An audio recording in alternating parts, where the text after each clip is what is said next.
नमस्कार, स्वागत है आपका हमारे चैनल पर। देश के गृह मंत्री अमित शाह के हिंदी को इंग्लिश के विकल्प वाले बयान से बौखलाए कांग्रेस नेता अधीर रंजन चौधरी। कहा, ये सांस्कृतिक आतंकवाद, हम इसे स्वीकार नहीं करेंगे। आपको बता दें कि गुरुवार के मौके पर देश के गृह मंत्री अमित शाह की तरफ से एक बार फिर से हमारी मातृभाषा हिंदी को लेकर मुद्दा उठाया गया और उन्होंने कहा कि हमें इंग्लिश को स्थानीय भाषा नहीं बल्कि इंग्लिश के विकल्प में इस्तेमाल करना चाहिए, बोलना चाहिए, जिसको लेकर अब लगातार राजनीति शुरू हो गई है। आपको बता दें कि जहां कांग्रेस के नेता और वेस्ट बंगाल के कांग्रेस के अध्यक्ष अधीर रंजन चौधरी ने इस पर एक बड़ा सवाल उठा दिया है और उन्होंने कहा है कि भारतीय जनता पार्टी की इस बात को हम नहीं मानेंगे और ये एक सांस्कृतिक आतंकवाद है जिसे हम स्वीकार नहीं करेंगे। इसके साथ हम आपको बता दें कि जहां एक तरफ अधीर रंजन चौधरी पूरी तरीके से बौखला चुके हैं हिंदी वाले बयान को लेकर के, हिंदी को इंग्लिश का विकल्प बनाना चाहिए, तो वहीं दूसरी तरफ टीएमसी की तरफ से भी बयान सामने आया है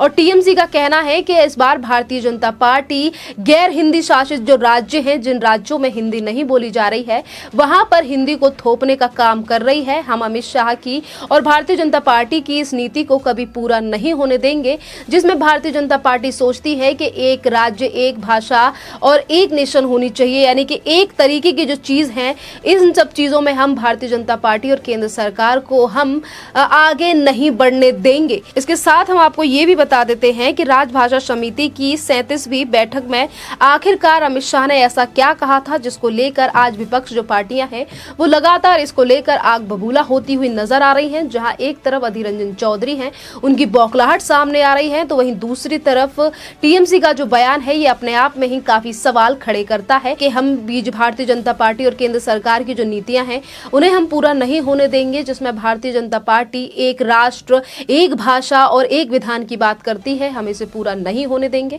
आपको बताते हैं कि आखिरकार अमित शाह ने क्या कहा था। अमित शाह ने गुरुवार को कहा था कि हिंदी की स्वीकार्यता स्थानीय भाषाओं में ही नहीं बल्कि अंग्रेजी के विकल्प के रूप में भी होनी चाहिए। उन्होंने कहा, प्रधानमंत्री नरेंद्र मोदी ने निर्णय किया है कि सरकार चलाने का माध्यम राजभाषा है और ये निश्चित और हिंदी के महत्व को बढ़ाएगा। मंत्रिमंडल का 70% एजेंडा हिंदी में तैयार किया जाता है। अब हिंदी को देश की एकता का महत्वपूर्ण हिस्सा बनाने का समय आ गया है। इसके साथ ही अमित शाह ने कहा कि जब तक हम अन्य स्थानीय भाषाओं के शब्दों को स्वीकार करके हिंदी को लचीला नहीं बनाते, तब तक इसका प्रचार नहीं किया जाएगा। उन्होंने कहा कि अब समय आ गया है कि राजभाषा को देश की एकता का अहम हिस्सा बनाया जाए। जिस तरीके की बातों का जिक्र किया गया है देश के गृह मंत्री अमित शाह की तरफ से कि उन्होंने कहा है कि एकता का अहम हिस्सा बनाया जाए हिंदी को, और यही बड़ा कारण है कि आज तमिलनाडु की डीएमके सरकार से लेकर तमाम और कर्नाटका के पूर्व मुख्यमंत्री से लेकर तमाम जो लोग हैं आज पूरे इस मसले को लेकर सवाल जवाब कर रहे हैं और ये कह रहे हैं कि हिंदी को थोपने का प्रयास किया जा रहा है। और वहीं दूसरी तरफ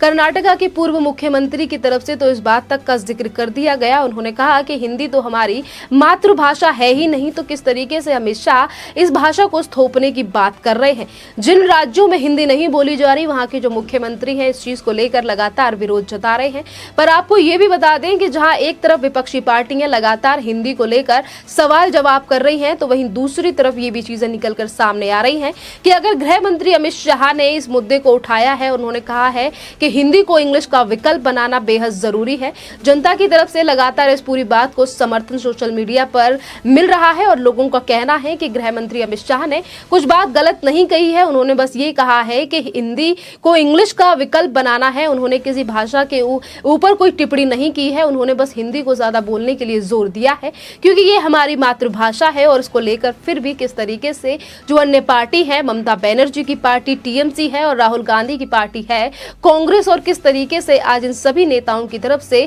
सवाल जवाब किए जा रहे हैं सिर्फ भाषा को लेकर। इसी के साथ हम आपको ये भी बता दें कि आज जो विपक्षी पार्टियां आज हिंदी भाषा को लेकर राजनीति कर रही हैं, सवाल जवाब कर रही हैं, उन लोगों को भी लगातार जवाब दिए जा रहे हैं सोशल मीडिया पर। अधीर रंजन चौधरी का ये जो बयान है ये एएनआई पर अभी तक मौजूद है और जिसको लेकर तमाम जो कमेंटर्स हैं, जो लोग सोशल मीडिया पर हैं, उन्होंने अधीर रंजन चौधरी को भी इसी तरीके का पाठ पढ़ाया है। उन्होंने कहा है कि अधीर रंजन चौधरी को अगर हिंदी नहीं बोलनी आती है तो अगर वो नहीं बोलनी आती है तो वो अपने राज्य को लेकर इस तरीके से टिप्पणी क्यों कर रहे हैं। अगर इंग्लिश को लेकर कोई प्रॉब्लम नहीं है, किसी को कोई समस्या नहीं है, तो फिर हिंदी को लेकर इतनी ज्यादा समस्याएं क्यों हो रही हैं उन लोगों को जो लगातार इस तरीके से सवाल जवाब उठा रहे हैं और कह रहे हैं कि हिंदी को थोपने का प्रयास किया जा रहा है। इसी के साथ हम आपको ये भी बता दें कि जहां एक तरफ तमाम पार्टियां जो हैं वो इस पूरे मामले का विरोध कर रही हैं और कह रही है कि ये ठीक नहीं है, केंद्र सरकार जो है वो थोपने का प्रयास कर रही है हिंदी हमारे ऊपर,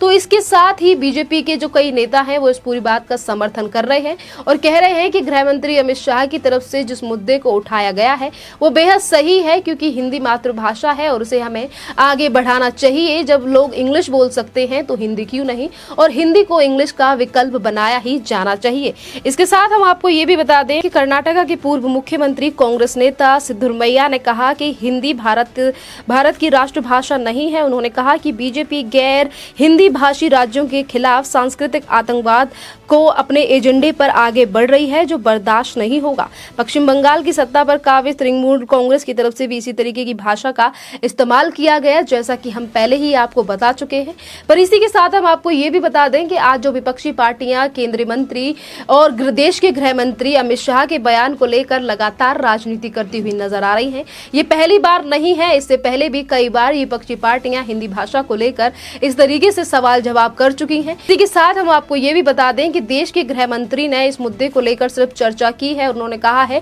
कि अभी नीति इस पूरे मामले को लेकर बनाई जाएगी और धीरे धीरे कर हिंदी को लचीला बनाना होगा। हर भाषा जो हर राज्य के लोग हैं उनको हिंदी आनी चाहिए, क्योंकि जहां ज्यादातर लोग इंग्लिश बोलते हैं उन्हें हिंदी भी आनी चाहिए। सिर्फ अमित शाह की इतनी सी ही बात को लेकर जिस तरीके से विपक्ष राजनीति कर रहा है, कभी ये कहा जा रहा है कि ये कल्चर टेररिज्म है, जैसा कि इन शब्दों का जिक्र किया गया है, इन शब्दों का इस्तेमाल किया गया है कांग्रेस नेता अधीर रंजन चौधरी की तरफ से। तो वहीं किस तरीके से टीएमसी की तरफ से जो बयान सामने आया है कि हम भारतीय जनता पार्टी को अपनी नीतियों में कामयाब नहीं होने देंगे, ये दर्शाता है कि जिस समय पर अगर इस पूरे मामले को लेकर, हिंदी भाषा को लेकर अगर केंद्र सरकार की तरफ से कोई बिल लाया जाता है तो किस तरीके से ये विपक्षी पार्टियां हैं उसको लेकर राजनीति करेंगी। इसी के साथ हम आपको ये भी बता दें कि हिंदी को लेकर जो राजनीति हो रही है, इसे लेकर लोग काफी ज्यादा कड़ी निंदा कर रहे हैं उन लोगों की जो लगातार इस पूरे मसले को लेकर सवाल जवाब उठा रहे हैं और साथ में ये कह रहे हैं कि हिंदी भाषा राज्य अपनी मातृभाषा नहीं है, राज्य भाषा नहीं है।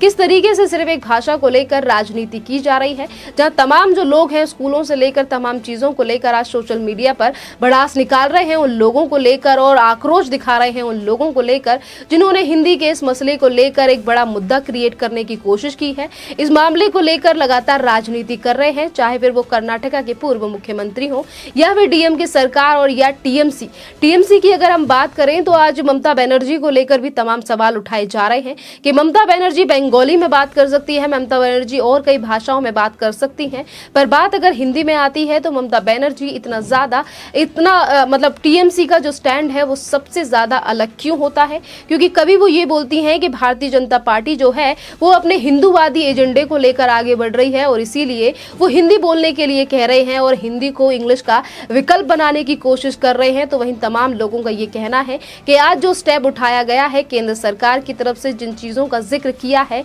देश के गृह मंत्री अमित शाह की तरफ से, जिस मुद्दे को उठाया गया है ये बेहद महत्वपूर्ण मुद्दा है, क्योंकि जिस तरीके से मातृभाषा को ही कुछ लोग भारत में भूलते जा रहे हैं। ज्यादातर लोग जो हैं वो इंग्लिश में बातें करते हैं, इंग्लिश में बातें करना ज्यादा महत्वपूर्ण समझते हैं। तो उन लोगों के लिए समझना चाहिए कि हमारी खुद की मातृभाषा हमारे लिए कितनी ज्यादा इंपॉर्टेंट है, कितनी ज्यादा महत्वपूर्ण है, और यही चीज है जिसको लेकर आज तमाम विपक्षी पार्टियों को लेकर आज किरकिरी हो रही है इन लोगों की सोशल मीडिया पर। और लोगों का भी ये कहना है कि केंद्र सरकार को हिंदी को लेकर जल्द ही कोई प्रस्ताव पास करना चाहिए, जिससे कि लोगों को लगे कि हिंदी कितनी ज्यादा महत्वपूर्ण है, क्योंकि जो अन्य राज्य हैं जहां पर हिंदी नहीं बोली जाती है वो लोग ज्यादातर इंग्लिश बोलते हैं और सभी को थोड़ी बहुत इंग्लिश आनी चाहिए, क्योंकि जो भारत है वो क्योंकि जो भारत है वो हिंदी भाषी देश है, ज्यादातर जो लोग हैं वो हिंदी बोलते हैं। तो अगर हम बात उत्तर प्रदेश की करें या अन्य राज्यों की करें, यहाँ उत्तर प्रदेश में ज्यादा हिंदी बोली जाती है। उत्तर प्रदेश को लेकर पहले ही टीएमसी की प्रमुख और वेस्ट बंगाल की मुख्यमंत्री पहले भी कई बार टिप्पणी कर चुकी हैं। कभी वो बिहार और उत्तर प्रदेश के लोगों को गुंडा बताती हैं, तो आज टीएमसी की तरफ से ये कहा जा रहा है कि बीजेपी अपनी विचारधारा को थोपने का प्रयास कर रही है। सिर्फ हिंदी को लेकर किस तरीके से बवाल आज विपक्षी पार्टियों की तरफ से किया जा रहा है, और ये तक कहा जा रहा है कि ये जो सांस्कृतिक आतंकवाद है, यानी कि हिंदी पर किस तरीके से राजनीति की जा रही है विपक्षी पार्टियों की तरफ से, जिस तरीके से विपक्षी पार्टियों की तरफ से राजनीति की जा रही है। और ममता बनर्जी की तरफ से पहले भी जिक्र किया गया था कि वेस्ट बंगाल में जो आने वाले जो बिहार और उत्तर प्रदेश से लोग हैं वो गुंडे होते हैं, और इस तरीके की बातों का वो पहले ही जिक्र कर चुकी है। तो यहीं पर इन सारे बयानों को देखा जाए तो ये दिखता है कि ये भाषा हिंदी भाषा से नहीं है और हिंदी को लेकर प्रॉब्लम नहीं दिखाई दे रही है। इन लोगों को कहीं ना कहीं नजर आता है कि जो भारतीय जनता पार्टी है वो हमेशा से ही हिंदुत्ववादी पार्टी रही है, और यही बड़ा कारण है कि आज तमाम विपक्षी पार्टियां हैं जिस तरीके से जो आज सवाल उठा रही हैं उस पूरे बयान को लेकर, जिसमें अमित शाह ने स्थानीय भाषा को लेकर कुछ जिक्र नहीं किया था। उन्होंने सिर्फ हिंदी पर जोर देने के लिए बात कही थी, हिंदी को इंग्लिश का विकल्प बनाया जाए, पर उसको लेकर ही किस तरीके से मुद्दा बनाया गया है विपक्षी पार्टियों की तरफ से, ये दर्शाता है कि आज भारतीय जनता पार्टी की तरफ से जो भी बिल लाए जा रहे हैं, मोदी सरकार की तरफ से अगर किसी बिल को लेकर बात भी होती है तो वो बिल अच्छा हो या बुरा, पर विपक्षी पार्टियों को सिर्फ उसे निंदा ही करनी होती है, चाहे फिर वो बिल कोई सा भी हो। इससे पहले भी कई बिल ऐसे आए हैं जो कि लोगों के समर्थन में रहे हैं और जिसको लेकर केंद्र सरकार की तरफ से चर्चा भी की गई है, पर लोगों ने हमेशा उसको लेकर अपना एजेंडा ही चलाया है। और यही बड़ा कारण है कि आज हिंदी का जो हिंदी को लेकर जो हिंदी का विषय उठाया है देश के गृह मंत्री अमित शाह ने, और यही बड़ा कारण है कि इस पर लगातार राजनीति करने की कोशिश की जा रही है विपक्षी पार्टियों की तरफ से, जिसमें नंबर 1 पार्टी है और नंबर 1 पे पार्टी गिनी जाए तो वो टीएमसी और कांग्रेस है। इस टॉपिक पर आपका क्या कहना है, आप हमें कमेंट करके जरूर बताइए। धन्यवाद।